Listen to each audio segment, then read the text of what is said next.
हा दुसरा जो मुद्दा आहे की महायुतीचे पक्ष विरोधामध्ये उभे ठाकले आहेत. सर्वात महत्त्वाचं भाजप आणि राष्ट्रवादी म्हणजे नुसतेच उभे ठाकले नाही तर त्याचा प्रचार इतका टोकाला गेलेला आहे की या महायुतीचं काय होईल असं संभ्रम लोकांना आता निर्माण होतोय.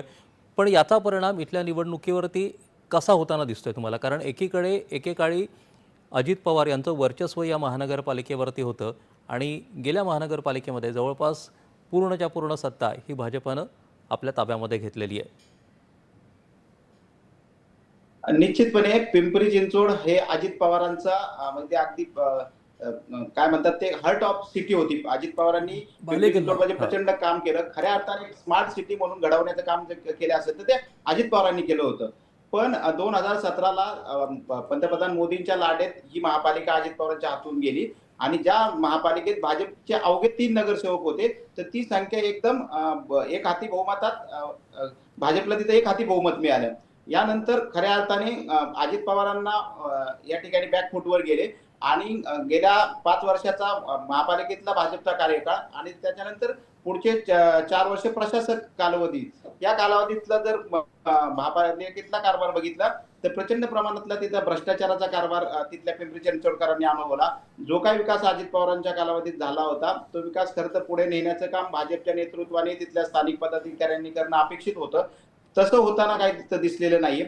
आता अजित पवारांना जेव्हा कमबॅक करायचे ह्या निवडणुकीत तर तिथल्या विकास कामांवर न बोलता अजित पवार थेट तिथल्या भ्रष्टाचारावर बोलतायत आणि हा भ्रष्टाचाराचा आरोप एवढा म्हणजे अग्रेसिव्ह पद्धतीने ते करतायत की त्यांनी अनेक उदाहरण दिले की अगदी कुत्र्यांची नसबंदीत सुद्धा इथल्या स्थानिक पदाधिकाऱ्यांनी पैसे घाललं अशा पद्धतीने थेट पुराव्यासकट अजित पवार सभांमध्ये मांडतात.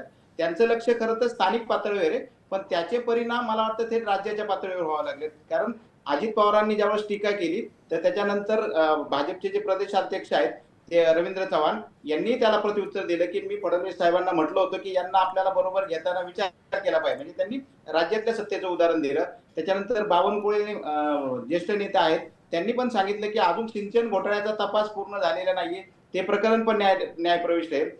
आणि काल परवा मुख्यमंत्री जेव्हा पुण्यात आले तर त्यांनी पण असं सांगितलं की आम्ही जर माग खोलात गेलो तर ते आणखी मागात पडेल. एक प्रकारे हे मला वाटतं अगदी गंभीर स्वरूपाचे आरोप प्रत्यारोप आहे.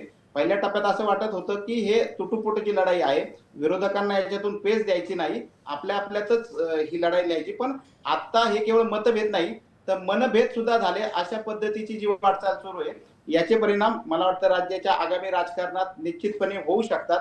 कारण मध्यंतरी भाजपचे केंद्रीय गृहमंत्री अमित शहा ज्यावेळेस राज्यात आले होते